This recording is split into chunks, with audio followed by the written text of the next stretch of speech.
New HIV therapy lenacapavir shows high efficacy in Ugandan population. A multinational, multi-institutional study led by Weill Cornell Medicine investigators found little natural resistance to a new HIV therapy called lenacapavir in a population of patients in Uganda. The study, published January 30 in the Journal of Antimicrobial Chemotherapy, adds to growing evidence that lenacapavir may be a powerful new tool in the global anti-HIV drug arsenal.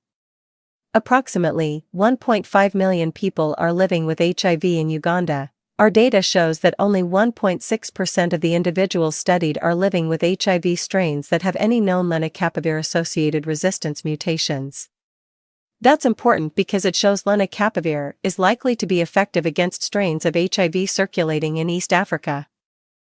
Since the 1990s, HIV drug combinations targeting different steps in the virus life cycle have been able to reduce virus load in patients to nearly undetectable levels. But drug resistance is a growing concern as the virus has evolved ways to thwart existing therapies.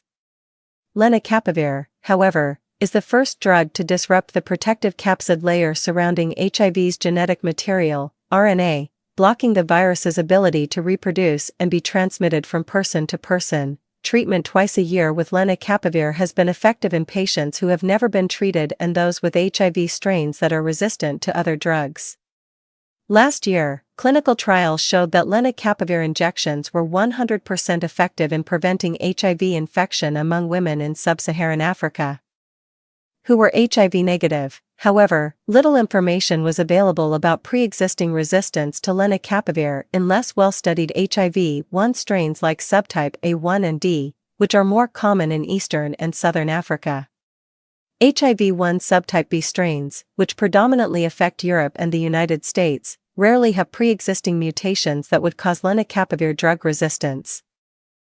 Dr. Lee and her colleagues at Mbarara University of Science and Technology in Uganda and Massachusetts General Hospital in Boston helped fill that gap. They sequenced the capsid proteins from HIV-1 subtypes A1 and D from 546 Ugandan patients, who had never used antiretroviral therapy before. This approach allowed the investigators to examine naturally circulating viral variants. They found that none of the patients had genetic mutations that would lead to major lenacapavir resistance. Only 9 participants had minor lenacapavir resistance mutations that could partially reduce the effectiveness, but not enough to cause full resistance to the drug. Our study supports lenacapavir's potential efficacy in this region.